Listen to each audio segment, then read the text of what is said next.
Hey everybody, Bill and Deb with I Ride Tiny House Adventures. Good afternoon. I am working on curtains. Bill preferred the paper towel curtains, but I didn't. Yeah. Well, I just thought they were simple and functional. The paper towel. And plus, when they wear out, you replace them real quick and a little bit of blue tape, and you just keep on going, right? It sounds like a guy thing. Yeah. So we did get some curtains hung. Deb got her curtains made. I'm working on it. They're still not exactly what I wanted, but well, maybe it'll come to me later. Yeah, but they work, and that's what matters. And there's the other one there. She's got these pulled together in the center right now, but they cover both windows when they need to. Correct? That is correct. Yeah. Mainly, I'm wanting something that lets light in, but still provides privacy at dark. Sure. And that's a quandary when your windows are 12 inches wide on this one and more than 24 on the other. Yeah, 30. Right. Yeah, I hear you. I understand. But we also got on the inside, well, since we've been here, just south of Tallahassee, we got our closet doors completed right there. And that was pretty simple and straightforward. We made our closet doors themselves out of that same 3/4 inch tongue and groove beadboard panels that are 5.5 inches wide, and then you glue them together. If that's the way we do it anyway, we glue them together, and they work quite well. And I also made some strong backs for the back to give them a little bit more support there. And then we just use these real simple hinges and this real simple bolt type affair, and it works out really good. But what we're really working on right now, and I'm going to run out and show you right quick where we've started on that, but we're working on solar panels. Yes, yeah. Solar panels was the #1 project we were going to do while we were here. Right. And hopefully this week we get that handled. We will get it handled this week because we pull out and head on down deeper into Florida. A week from today. That's correct. And today's Wednesday, December the 8th. Right. Correct? Yeah. That's true. I lose track of time. But anyway, let me step outside now and show you what we've done so far. Alrighty. Okay, these are the solar panels we'll be using here. Now these are 200-watt solar panels. So since we have 4, then naturally, we'll have a total of 800 watts. And that is when the conditions are perfect. Can't stress that enough, as far as the sunshine is concerned. Now these solar panels used to be on Marvin's trailer. And there's Marvin's trailer right there. But Marvin went to a larger solar array on top. And he's also getting ready to add a larger battery bank on the inside of his trailer. So we made a deal on these. So these are going to go on top of our trailer. And what we did so far, we went ahead and put these mounts on. These mounts right here. And these are made by Renogy. And they worked out pretty well. Now what we had to do to install them, Marvin used these same kind of mounts when he had them on his trailer, and he used screws. When these mounts come in, where you see this bolt right here, and then of course there's another one up there, and then you have corresponding bolts on the side piece, and then corresponding bolts on the corner pieces all around it. What he did when he installed these type of mounts on his trailer, he used a sheet metal screw to screw the mounts to the flange here, to screw them to the flange. Well, when these mounts come in, there are no holes here whatsoever. So what I had to do, of course, is drill new holes. Well, there was no way that I was going to be able to drill a fresh hole here that would line up with his original screw holes that were in the flange. So what we did, we decided to go larger, and we used 1/4 inch bolts with lock washers and nuts, of course, and got them mounted on there real nice and tight. So that's what we spent yesterday doing. It took a little bit of time to drill the holes and get everything all bolted together, but they're on nice and secure now. Now the way Marvin installed them when he put them on top, these are supposed to be so if you so desire, you can install them without having to put any holes in the roof of your trailer or van or whatever. And what Marvin used to stick them was some VHB tape, you know, around the flange here on all of them. And anyway, when he went to put his new panels on top, and he actually built a different type of hanger system for the new panels, he couldn't get these mounts to come off. They're still on the roof because they were stuck so tight. And he traveled quite a few thousand miles with these panels installed on his trailer with this type of a mount. We're going to take it one step further when we install them on the roof, and we're going to go with the VHB tape, but we're also going to use some Eternabond tape around the perimeter of them on the outside as well. And I watched a lot of YouTube videos to see how other folks had done it, and some had used methods similar to this. Will Prowse being one of them, he used a method similar to this. So that's what we're going to do. So our when we actually get ready to put them on the roof, that's how we're gonna do it. But first, of course, what we're going to be doing is going ahead and installing the charge controller on the inside of the trailer near the battery bank, and running the cables and everything, so that when we get ready to put the panels on top, you know, the main thing is hooking up the wires and then fine-tuning everything and going from there. So anyway, that's where we're at to this point.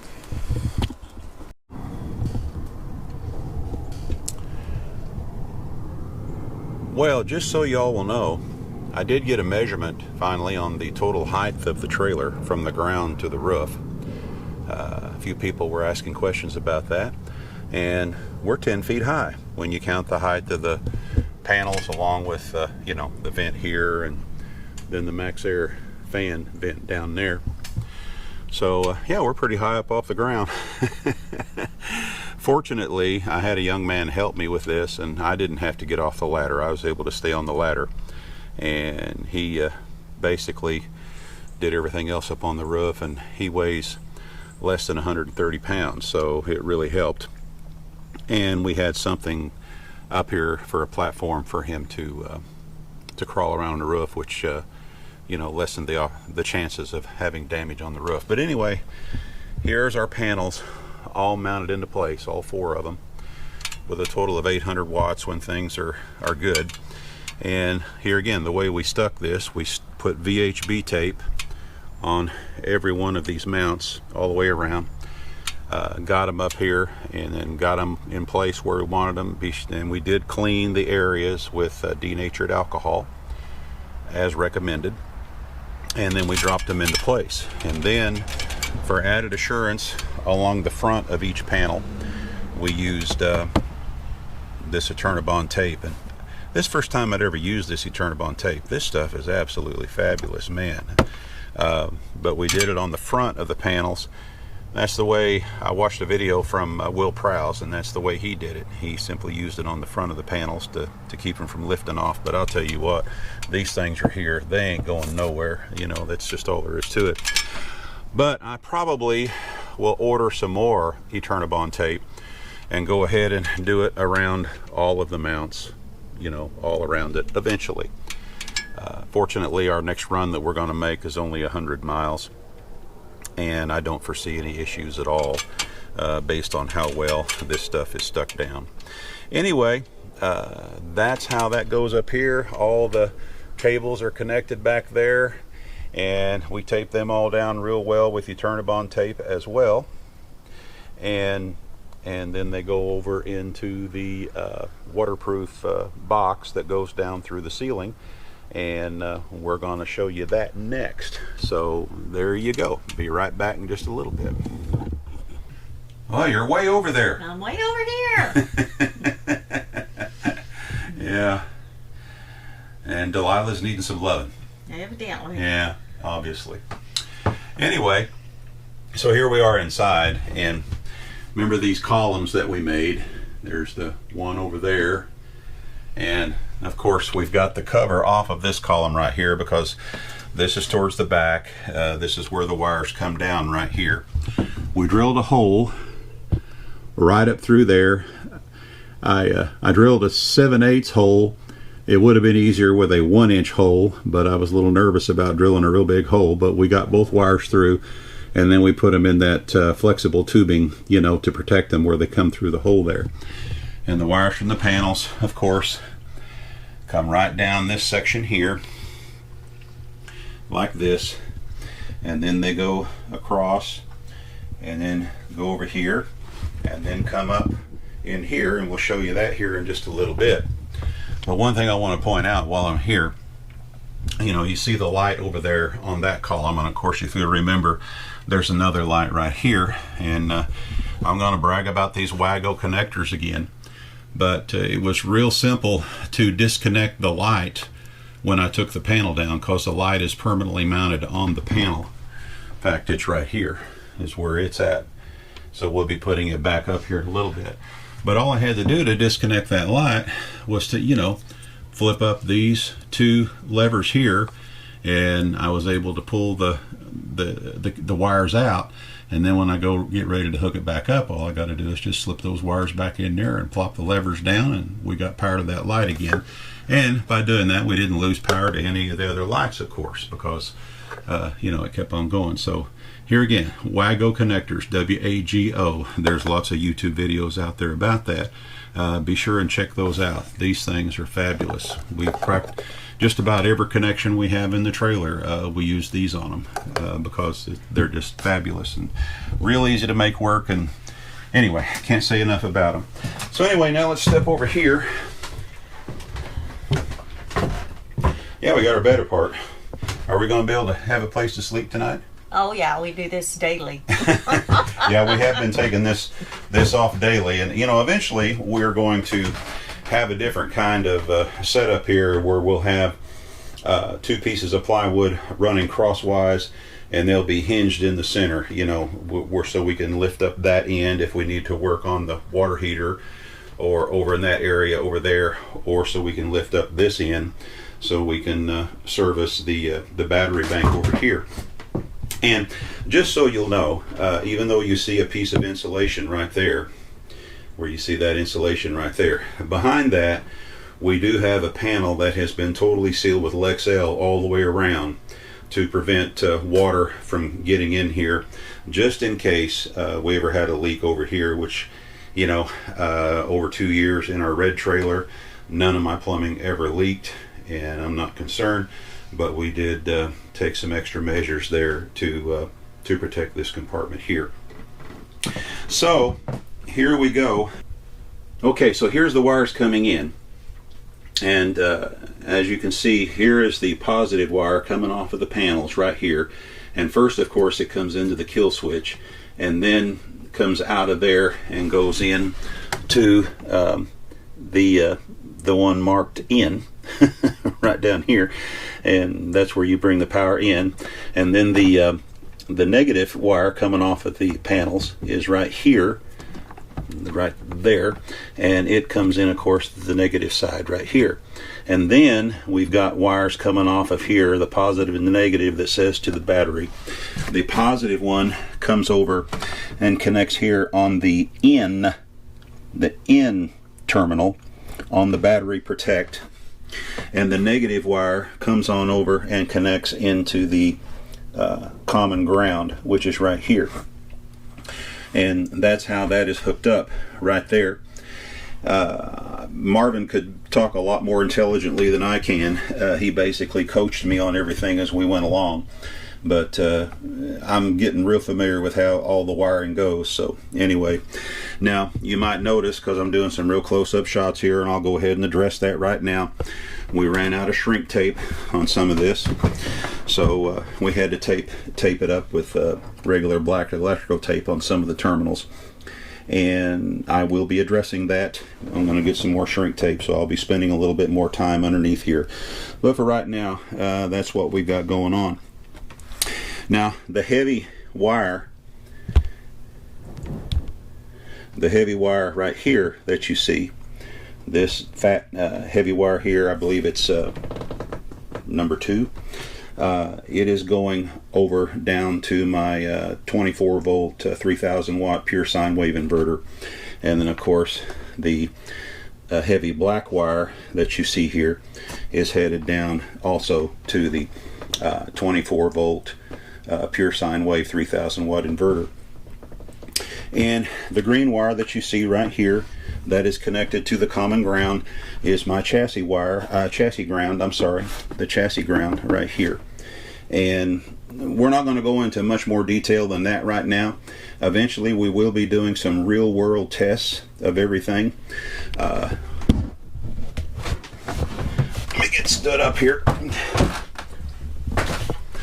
But eventually we'll be going through some real world tests of everything. And keep in mind, this is we made a battery out of independent cells, a total of 8 cells. And they're rated at 3.2 volts per cell, and these are wired in series to create a 24 volt battery. At 24 volts, it's considered a 200 and I think Marvin said a 270 amp hour battery. But when you step it down to 12 volts, then it becomes, you know, over 500 amp hours. So that's the way we have that done. And if you look closely over there, the silver colored item, that is our step down transformer that steps it down from 24 volts to 12 volts, and then of course that goes over into the fuse panel, and then all of our 12 volt circuits run off of that. So that's how that goes. I wish I could talk more intelligently about this, but it'll get there. Oh yeah, I mean, I'm understanding it a whole lot better than I used to. And we really want to thank all the help we've had. Oh yeah, yeah. If it wasn't for Marvin and Mary and all the advice that Marvin's given me and everything, and this system is based on his system, only it's a little bit smaller than his system. But they're going to take us boondocking here before too long. When we get our confidence built up. After we get everything all dialed in and everything. But we had the whole family over here yesterday. Oh, yeah. Because Bill was on the ladder. He thought he could get up on the roof, but come on. No. And Juan, who is 17, he got up on the roof. John, his dad, helped me lift the solar panels up to Bill on the ladder so they could get them up to Juan, and Marvin was supervising. Right. So, and you should be looking at a picture now of all that, but it was a team effort. Yeah, it truly was. We had a lot of help, and we really appreciate all the help that we had. I couldn't have done this without them, that's for sure. No, absolutely not. There's no way. But we're excited about it, right? Yeah. Even though yesterday, when we finally got everything hooked up and running, it was a pretty heavily overcast day. We still got a little bit of power coming out, not a whole lot. And today it's the same thing. Today it's overcast again. So. What's neat about this system, though, everything is I can look at everything on Bluetooth. Which is pretty cool. Yeah, I can look at my Victron charger via Bluetooth and see what it's doing. I can look at the battery protect and see what it's doing, because it's a Victron battery protect Bluetooth. And then, of course, the MPPT charge controller is also Bluetooth, so I can monitor it. Pretty much look at the whole system. I can look at the whole system and see how everything's doing, and I do that on a regular basis. Daily, right now. Yeah, especially now because I'm so excited to see what kind of power my. What are we doing now? What are we doing now? Yeah, exactly. So we're still going to have to do a little bit of dialing in, and I've still got to do a little bit more tidying up underneath there. But it looks a lot better than it did, and I'll feel a whole lot better when I get that shrink tubing on the rest of those terminals and do away with the black electrical tape. And then we're going to order some more of that Eternabond tape. I wish we would have ordered twice what we had, and we're going to put some more of that up on top just for added insurance on everything, just so I'll feel better about it. But man, that stuff really, those panels are stuck. I can't get over how they really stuck good. So anyway, thanks everybody for all the help, and we're excited. We're going to move to our next location here in just a few days. Yep. And maybe we'll get some sunshine there. Yeah. Well,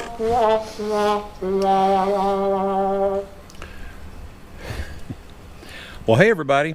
You know what? I was going along there editing our video that we shot and everything, and all of a sudden at the last minute the audio went psh, that was it.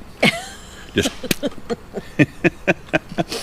that's what I get for not checking everything out before we Oh, well. go ahead and start editing on it. Oh, well. Yeah. But anyway, in the meantime, we are now at our new location, Yes. deeper into Florida, and we will be going into more detail about that later, right? Yes. Yeah. And it's an absolutely beautiful day today. I'd say the temperature is probably around 80 degrees. There's no wind. Really nice and quiet. The only problem is because we have so many shade trees here, we're not getting a whole lot of solar right now, but we're plugged in, so it doesn't matter as far as that goes. However, what we do want to mention is that on the trip over here, because we were out on the highway and the panels were exposed to a lot more sun, Travel days must be good solar days. I tell you what, our battery started out at 92% when we pulled out.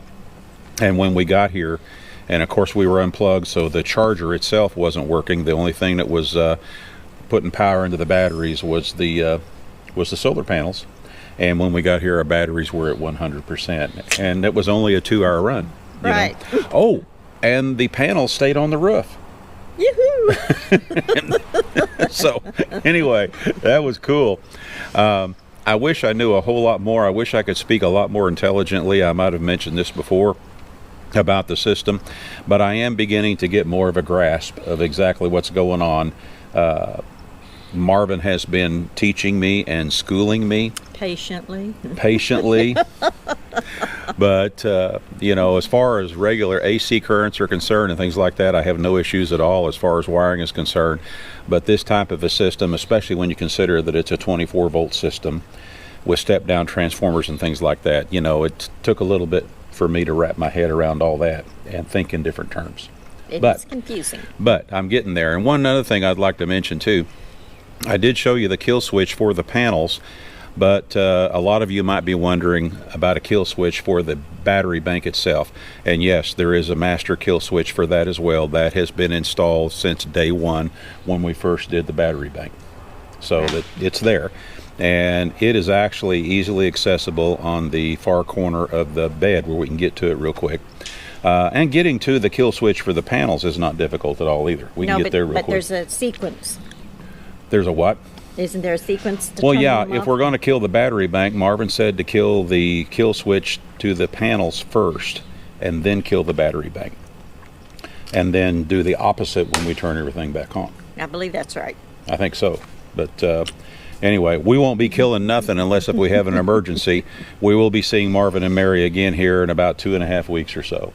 And by that time, I may have more questions to ask and things like that.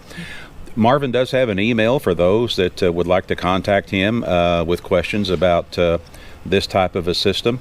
And I'll put it in the description, and I'll also put it in a pinned comment, his email. But I think it's Ask for Marvin, and that would be the number 4, ask number 4 Marvin at gmail.com.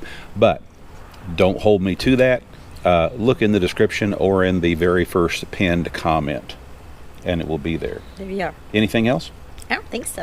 It's really, really, as time goes on, it's getting closer and closer to the Tiny House Adventures Rendezvous coming up next February. And it's not that far away. We are working on merchandise. Yeah, we are. We will be making that announcement very soon. Yeah, working on some merch, some shirts. And these shirts, I believe, are available all the way up to a 6X on some colors. Is that correct? Yes. That'll be cool. I don't have to wear that large of a shirt. But I do have to wear a fairly large shirt.